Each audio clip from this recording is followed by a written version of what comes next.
नमस्कार दोस्तों, मैं रोहित तोमर स्वागत करता हूं आपके अपने चैनल अमर स्टडी ऑनलाइन पर। और आज हम बात करने वाले हैं निबंध साहित्य के इतिहास के बारे में।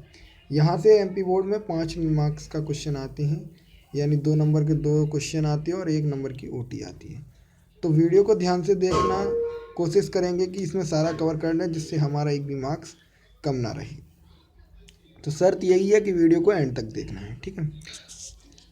तो जैसे पहले पूछा है, क्वेश्चन पूछा जाता है कि निबंध की परिभाषा दीजिए। तो निबंध शब्द जो है फ्रेंड्स, नी प्लस बंध से बना है जिसका अर्थ होता है बांधना, ठीक है। इस प्रकार निबंध भली भांति बांधी हुई परमार्जित और प्रौढ़ रचना है, ठीक है। अंग्रेजी में निबंध को ऐसे कहते हैं, आपको पता होगा। ऐसे का मतलब होता है प्रयत्न करना, प्रयत्न मतलब आगे की ओर बढ़ना, ठीक है। ये है हमारी डेफिनेशन। ये जब नहीं पूछी जाती है, अगर पूछी भी जाए तो आपको इतना लिखना है, निबंध शब्द नी प्लस वन से बना है जिसका अर्थ होता है बांधना। तो इस प्रकार निबंध भली भांति बांधी हुई परमार्जित और प्रौढ़ रचना है। अंग्रेजी में निबंध को ऐसे कहते हैं जिसका अर्थ क्या होता है, प्रयत्न करना। ये डेफिनेशन कम आती है, लेकिन विद्वानों के अनुसार निबंध की परिभाषा दीजिए, ये डेफिनेशन हर बार 1-2 आ ही जाती हैं, ठीक है। तो सबसे ज़्यादा पूछी जाने वाली है बाबू गुलाब राय की। तो बाबू गुलाब राय के अनुसार निबंध की क्या परिभाषा है, ये पूछी जाती है। तो निबंध उस गद्य रचना को कहते हैं जिसमें एक सीमित आकार के भीतर किसी वर्ड किसी विषय का वर्णन या प्रतिपादन एक विशेष निजीपन, स्वतंत्रता, सौष्ठव, सजीवता, आवश्यकता की संगति एवं संबद्धता के अनुसार किया जाता है। तो उन्होंने कहा, बाबू गुलाब राय ने, कि निबंध की रचना जो गद्य रचना होती है, जो सीमित आकार यानी कम शब्दों में ऐसी बात कही जाती है जिसके अंदर सारी क्या होगी, प्रतिपादन होगा, विशेष निजीपन होगा, यानी जिसके बारे में कह रहे हैं वो पूरा आ जाएगा। स्वतंत्रता मतलब सही सही शब्द यानी अच्छे वर्ड्स का यूज किया जाएगा, सौष्ठव और सजीवता के साथ, ठीक है। सजीवता का मतलब जो लगे कि हाँ हकीकत का है, ठीक है। ये पूछे जाने वाली, इसके बाद आपसे पूछे जाने वाली सबसे है ज़्यादा, तो वो है आचार्य रामचंद्र शुक्ल के अनुसार। ये सबसे पूछे जाने वाली है फ्रेंड्स, तो इस पर आप बहुत ही हाईलाइट कर लें इसे। तो आचार्य रामचंद्र शुक्ल के अनुसार निबंध की परिभाषा क्या थी, यदि गद्य कवियों की कसौटी, यदि गद्य कवियों लेखकों की कसौटी है तो निबंध गद्य की कसौटी, इतना याद रखना है। यदि गद्य कवियों या लेखकों की कसौटी है तो निबंध गद्य की कसौटी है। ये किसने कहा, आचार्य रामचंद्र शुक्ल ने। आपसे ऑब्जेक्टिव क्वेश्चन यानी हमसे ऑब्जेक्टिव क्वेश्चन में भी पूछा जाएगा, ठीक है। इसके बाद है निबंध की परिभाषा। तो निबंध की परिभाषा मैंने वैसे आपको ऊपर बता दी है, अगर और देखना है तो ये देख लेते हैं। निबंध शब्द निबंध नी प्लस वन से बना है जिसका अर्थ होता है वंदन युक्त बांधना यानी बांधना। निबंध में आ, अपने भावों और विचारों को, व्याख्याओं को सुव्यवस्थित रूप से बांधा जाता है, यानी हम जो अपने निबंध लिखते हैं उसमें जो अपनी भावनाएं होती हैं उनको एक सही ढंग से लिख देती हैं, ठीक है। निबंध को इंग्लिश में क्या कहते हैं, ऐसे, जिसका अर्थ होता है प्रयत्न करना या प्रयास करना, ठीक है। ये हो गया निबंध के बारे में। अब निबंध के भेद पर क्वेश्चन जरूर आता है कि निबंध के कितने भेद हैं। तो निबंध के 4 भेद हैं। कितने हैं, 4 भेद निबंध के। वो कौन कौन से हैं, वर्णात्मक, विचारात्मक, भावात्मक और विवरणात्मक। कौन कौन से हैं, वर्णात्मक, विवरणात्मक, विचारात्मक और भावात्मक। आपसे यही पूछे जाते हैं 4 2 नंबर के क्वेश्चन में, या किसी एक की मतलब एक का वर्णन पूछ लेगी। तो जैसे अगर आपसे पूछ लिया जाएगा वर्णात्मक निबंध किसे कहते हैं, तो इसमें किसी स्थान, दृश्य, घटना आदि का वर्णन किया जाता है। इसमें घटना वातावरण के अनुसार भाषा का प्रयोग सौंदर्य सृष्टि के उद्देश्य से किया जाता है। लेखक के द्वारा निबंध को रोचक तथा प्रभावशाली बनाने का भरपूर प्रयोग किया जाता है। यानी वर्णनात्मक निबंध में हम क्या करते हैं कि जिस स्थान पर, यानी कि निबंध में जो हमने स्थान लिया, जो प्लेस लिया, उसी की हम भाषा को यूज करेंगे और सौंदर्य सृष्टि के उद्देश्य से किया जाता है। और लेखक क्या चाहेगा, उसे भरपूर प्रभावशाली बनाने का प्रयत्न करेगा। तो ये हो गई वर्णनात्मक। दूसरा है विवरणात्मक। तो ऐसे निबंधों में केवल विवरण प्रस्तुत किया जाता है, केवल विवरण किया जाता है। इन निबंधों में लेखक का ध्यान विषय वस्तु एवं केंद्रित रहता है। विषय वस्तु पर क्या रहता है, ध्यान केंद्रित रहता है। विषय से हटकर लेखक वर्णन नहीं करता, यानी जो विषय होता है उसे छोड़कर लेखक क्या नहीं करता, वर्णन नहीं करता, ये याद रखना, ठीक है।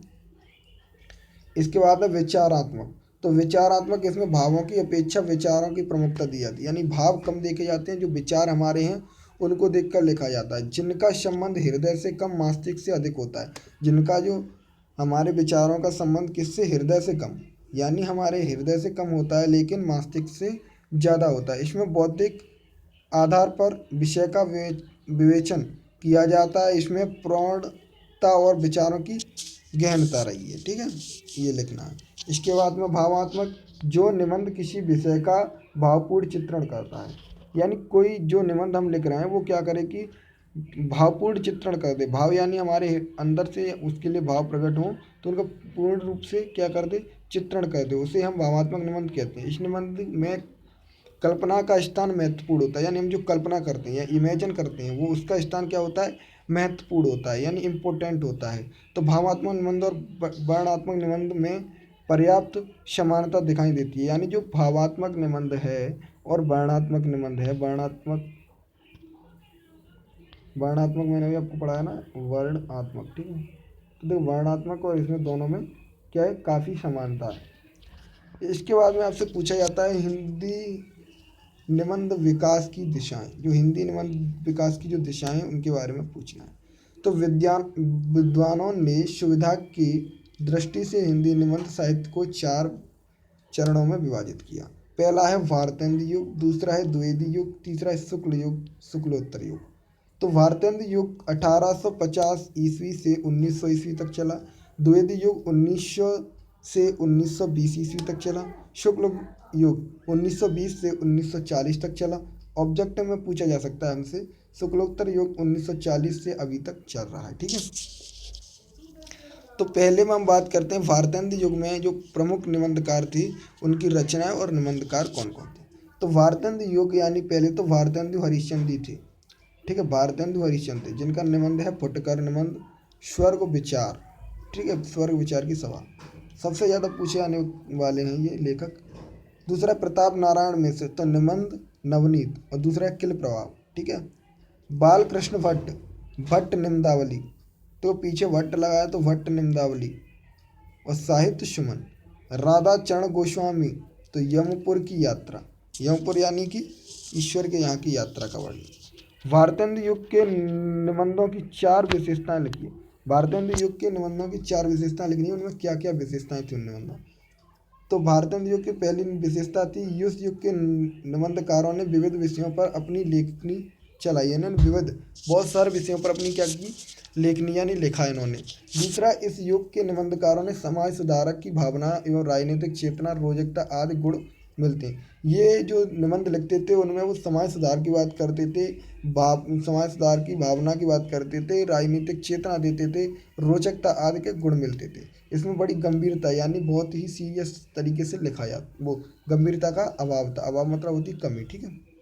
इसके बाद है इस युग के लेखक जर्जर रूढ़ियों का विरोध करते हैं परंतु नवीनता का आधुनिकीकरण नहीं करते, यानी जो पुरानी जो हमारे रूढ़िवादियों विचार हैं उनका विरोध करते हैं, लेकिन जो नवीनता है यानी जो आधुनिक है उसका भी वो क्या करते हैं, समर्थन नहीं करते थे, ठीक है। हास्य व्यंग इनका प्रधान अस्त्र था, यानी जो हास्य से ये क्या करते थे वही इनके लिए क्या था, अस्त्र था।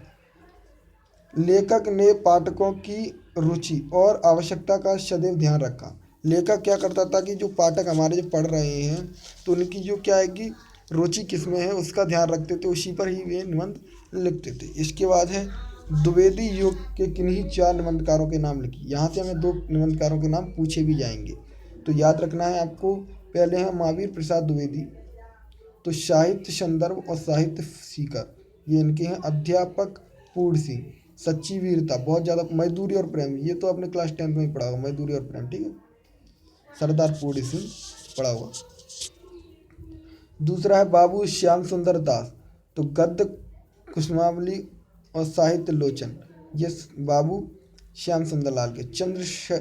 चंद्रधर शर्मा गुलेरी, न्याय घंटा, मोरसी मोही कुटा, कछुआ धर्म, ठीक है, ये इनके हैं। इसके बाद हम इनकी विशेषताएं और देखते हैं द्विवेदी युग की। तो द्विवेदी युग के निबंधकारों की 4 विशेषताएं। तो निबंधी आती 2 ही हैं, लेकिन हमने 4-4 का लिखी है, जिससे आपको कम से कम 2 तो याद हो ही जाएंगी। तो निबंधों की भाषा व्याकरण सम्मत है तथा इनमें एक प्रकार की कसावट है, ठीक है। जो भाषा थी निबंध की वो व्याकरण थी, यानी व्याकरण का प्रयोग करके लिखा गया था। इस युग के अन्य शिल्पगत शैलियों पर विकास हुआ। इस युग में ज्ञान विज्ञान संबंधित उच्च स्तरीय निबंध लिखे गए, यानी इसमें ज्ञान विज्ञान की जो बातें थी वो निबंध उच्च स्तरीय यानी बहुत ही अच्छे स्तर पर लिखे गए। निबंधों में विवेचना विश्लेषण गंभीरता बौद्धिक का आग्रह है, ठीक। शुक्ल युग किन्हीं 4 निबंधकारों में, तो आचार्य रामचंद्र शुक्ल, चिंतामणि भाग 1 और 2 और त्रिवेणी, ये दोनों किसके थे? आचार्य रामचंद्र शुक्ल के। बाबू गुलाब राय, इसी युग के कवियों के नाम से हमें डेफिनेशन पूछी जाती है। सबसे ज़्यादा देने लायक है तो वो शुक्ल युग है आपका, ठीक है। शुक्ल युग के 4 कवि कौन कौन से? पहले आचार्य रामचंद्र शुक्ल, दूसरे बाबू गुलाब राय, डॉक्टर रघुवीर, पद्मलाल, पुन्नालाल वाक्सी, ठीक है। इनकी ये यहाँ पर क्या है, ये निबंध है इनकी, ठीक है। तो मेरी असफलता किसका है? बाबू गुलाब राय का, ठीक है। बहुत ही, और ठलुआ क्लब, ये आपको चैप्टर में पढ़ाया भी है, ठीक है। जो हमारा चैप्टर है कौन सा? दूसरा, जिसमें आपको पढ़ाया भी है। शुक्ल युग के निबंधों की 4 विशेषताएं लिखिए। तो शुक्ल युग के निबंध में प्रेमचंद्र ने मुहावरों की सजीवता, यानी इसमें क्या किया, मुहावरे का उपयोग बहुत हुआ है। व्यवहारिक शैली का आदर्श उपस्थिति पाई गई है। श्री राम शरण गुप्त ने निबंधों में गांधीवादी व्यक्तित्व की गहराई चापी।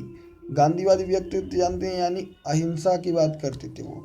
फिर तीसरी विशेषता, निबंधकारों ने समासिक प्रश्नों की समस्याओं पर अपनी लेखनी चलाई है, ठीक है। निबंधों की शैली अत्यंत प्रौढ़ एवं प्रभावशाली है। जो निबंधों की शैली थी वो अत्यंत प्रौढ़ एवं प्रभावशाली थी। प्रभावशाली यानी हमारे ऊपर प्रभाव डालने लायक। सर्वप्रथम इसी युग के जनवादी चेतना पर आधारित निबंध लिखे गए। जनवादी चेतना, ठीक है, जो जनता है उसे चेतन क्या किया गया, जागरूक किया गया इसी युग में। तो अब इसके बाद में शुक्लोत्तर युग की बात करते हैं। यहाँ से कम क्वेश्चन पूछे जाते हैं, फिर भी हमें पढ़ना जरूरी है। तो आचार्य हजारी प्रसाद द्विवेदी जी, दूसरे हरिशंकर परसाई, डॉक्टर विद्याराम और वासुदेव शरण अग्रवाल, ये इनकी निबंध लिखे हैं यहाँ पर। और शुक्लयुत्तर युग की विशेषताएं क्या हैं वो थोड़ी जान लीजिए। तो शुक्लयुत्तर युग की निबंध की विशेषताएं लिखिए। तो आएगा ऐसा प्रश्न, तो आप लिखेंगे कि शुक्ल युग में लिखे गए निबंधों को अभिनव प्रशिष्टता प्रदान की गई। अभिनव प्रशिष्टता प्रदान की गई। महादेवी वर्मा ने संस्मरणात्मक निबंध लिखे। संस्मरणात्मक जानते हैं आप क्या होता है?